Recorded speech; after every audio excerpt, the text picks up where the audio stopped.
I've loved Janáček's operas since I was a teenager. Indeed, it was playing age 17 in performances of The Cunning Little Vixen at the Royal Academy of Music that made me realize I wanted to be an opera conductor. Little did I know that nearly 50 years later, I would be married to someone born round the corner from Janáček in Brno, that indeed we would go for walks in the forest that is known as the Cunning Little Vixen Forest in Brno, where he got his inspiration from.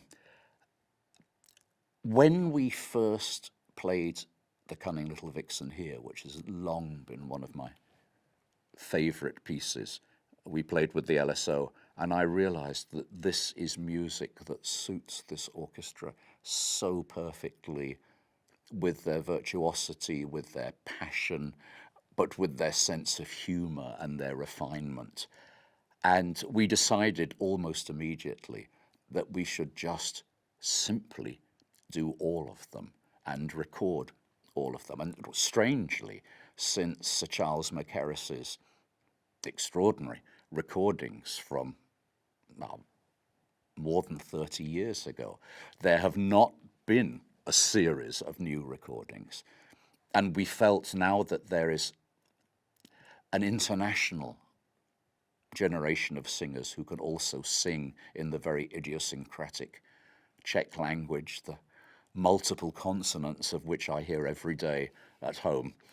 And so for the operas to come, we've managed to find simply wonderful casts, with also some younger singers. I mean, Amanda Majeski in the case of Katya Kapanova, and Asmik Grigorian in the case of Yennefer, singers who have also made these roles their own.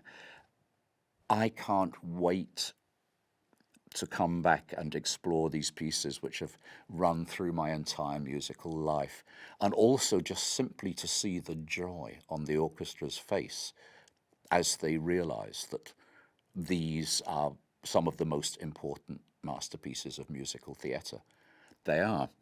And I'd always thought Janáček, this was the composer to take people to in the opera house who have never seen an opera, but who love theatre, because they are one of the very few operas, almost the others are by Monteverdi from hundreds of years before, that move at the speed of theatre. And what is fascinating is that even without a theatrical setting, they have such a powerful spell.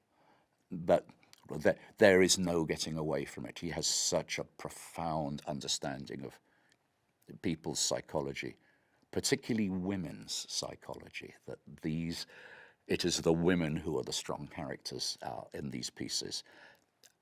And though, of course, we would love to be in a theatre, but there is something very powerful of having the orchestra right there, because so often the orchestra is saying what the singers are just unable to say.